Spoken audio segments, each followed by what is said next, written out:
Good morning, Year 6, and welcome to Wednesday's reading home learning. Today we're starting a new chapter in The Hobbit, and we're going to read quite a lot today. So that's all we're going to be doing today is reading, but it's going to be quite a long read, and I'd like you to really read along with me. I know quite a few of you have this book at home as well, which is fantastic. So if you want to read along in your book, that's brilliant, because we're in chapter 4, Over Hill and Under Hill. There were many paths that led up into those mountains, and many passes over them. But most of the paths were cheats and deceptions and led nowhere or to bad ends, and most of the passes were infested by evil things and dreadful dangers. The dwarves and the hobbit, helped by the wise advice of Elrond and the knowledge and memory of Gandalf, took the right road to the right pass. Long days after they had climbed out of the valley and left the last homely house miles behind, they were still going up and up and up. It was a hard path and a dangerous path, a crooked way and a lonely and a long. Now they could look back over the lands they had left, laid out behind them far below. Far, far away in the west, where things were blue and faint, Bilbo knew there lay his own country of safe and comfortable things, and his little hobbit hole. He shivered. It was getting bitter cold up here, and the wind came shrill among the rocks. Boulders too at times came galloping down the mountainsides, let loose by midday sun upon the snow, and passed among them, which was lucky, or over their heads, which was alarming. The nights were comfortless and chill, and they did not dare to sing or talk too loud, for the echoes were uncanny, and the silence seemed to dislike being broken, except by the noise of water, and the wail of wind, and the crack of stone. The summer is getting on down below, thought Bilbo, and haymaking is going on and picnics. There'll be harvesting and blackberrying before we even begin to go down the other side at this rate. And the others were thinking equally gloomy thoughts, although when they had said goodbye to Elrond in the high hope of midsummer morning, they had spoken gaily of the passage of the mountains and of riding swift across the lands beyond. They had thought of coming to the secret door in the lonely mountain, perhaps that very next last moon of autumn, and perhaps it would be Durin's Day, they had said. Only Gandalf had shaken his head and said nothing. Dwarves had not passed that way for many years, but Gandalf had, and knew how evil and danger had grown and thriven in the wild, since the dragons had driven men from the lands, and the goblins had spread in secret after the battle of the mines of Moria. Even the good plans of wise wizards like Gandalf, and of good friends like Elrond go astray sometimes, when you're off on dangerous adventures over the edge of the world, and Gandalf was a wise enough wizard to know it. He knew that something unexpected might happen, and he hardly dared to hope that would pass with fearful adventure over those great tall mountains with lonely peaks and valleys where no king ruled. They did not. All was well, until one day they met a thunderstorm. More than a thunderstorm, a thunder battle.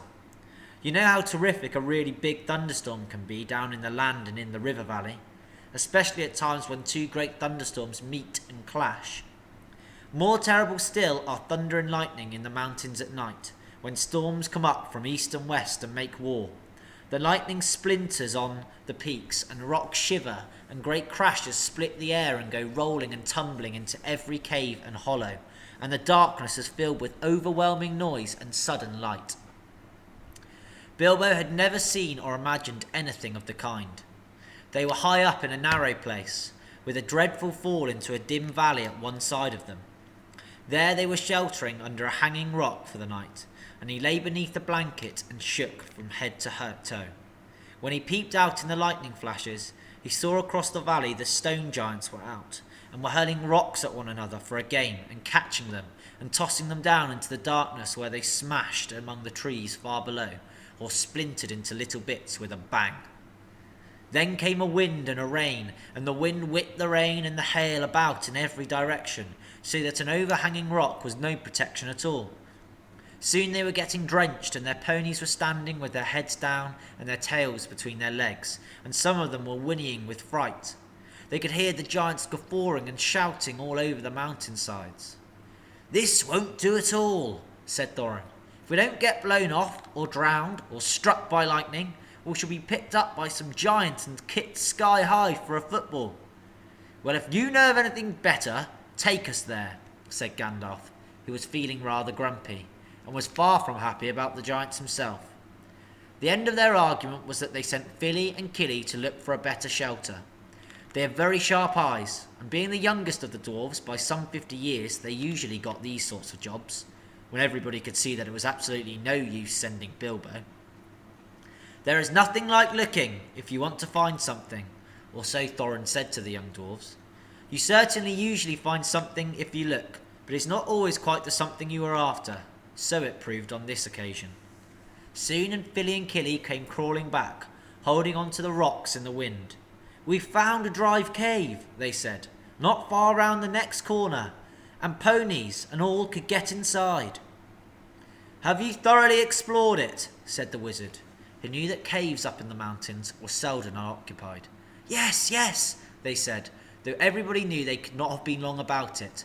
They had come back too quick. "It isn't all that big, and it does not go that far back. That, of course, is the dangerous part about caves. You don't know how far they go back, sometimes, or where a passage behind might lead to, or what is waiting for you inside." But now Fili and Kili's news seemed good enough, so they all got up and prepared to move. The wind was howling and the thunder still growling, and they had a business getting themselves and their ponies along. Still, it was not very far to go, and before long they came to the big rock standing out into the path. If you stepped behind, you found a low arch in the side of the mountain. There was just room to get the ponies through with the squeeze when they'd been unpacked and unsaddled.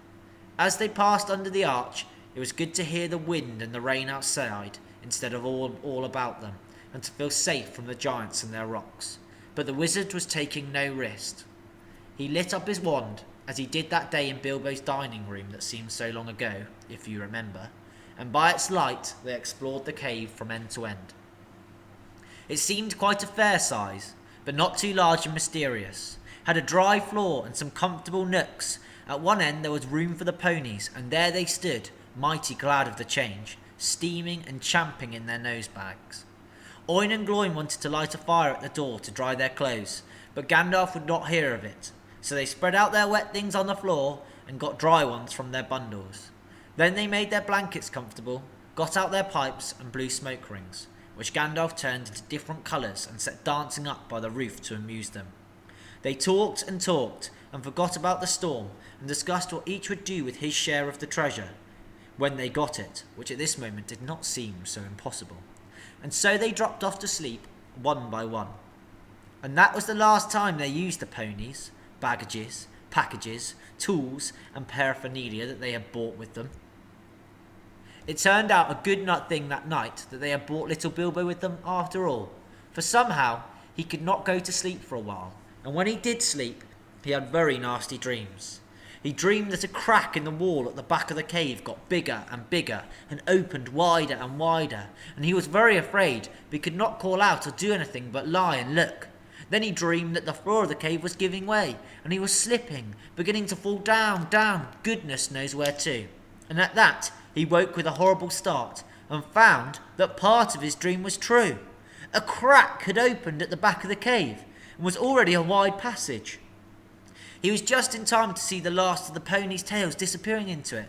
Of course, he gave a very loud yell, as loud a yell as a hobbit can give, which is surprising for their size. Out jumped the goblins, big goblins, great ugly looking goblins, lots of goblins, before you could say rocks and blocks. There were 6 to each dwarf at least, and 2 even for Bilbo, and they were all grabbed and carried through a crack before you could say tinder and flint. But not Gandalf. Bilbo's yell had done that much good. It had wakened him up wide in a splintered second, and when goblins came to grab him, there was a terrific flash like lightning in the cave, a smell like gunpowder, and several of them fell dead. The crack closed with a snap, and Bilbo and the dwarves were on the wrong side of it.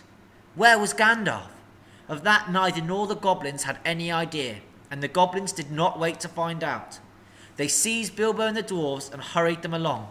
It was deep, dark, such as only goblins that have taken to living in the heart of the mountains can see through. The passages there were crossed and tangled in all directions, but the goblins knew their way as well as you do to the nearest post office, and the way went down and down, and it was mostly horribly stuffed.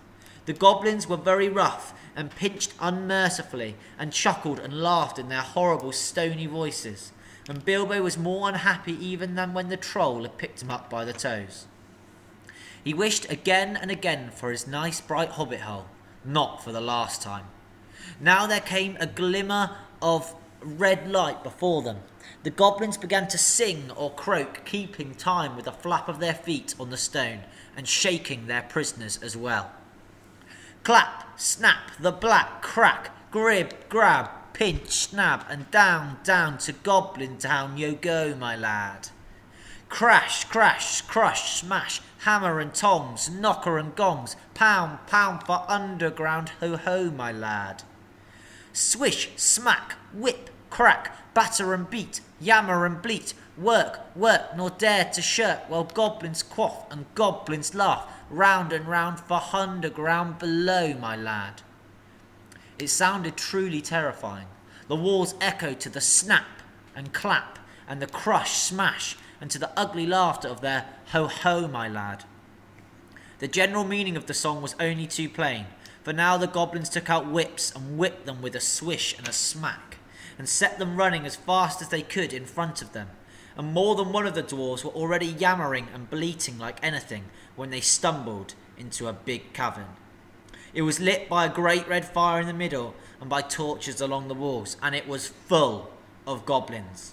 They all laughed and stamped and clapped their hands, while the dwarves, with poor little Bilbo at the back and the nearest to the whips, came running in, while the goblin drivers whooped and cracked their whips behind.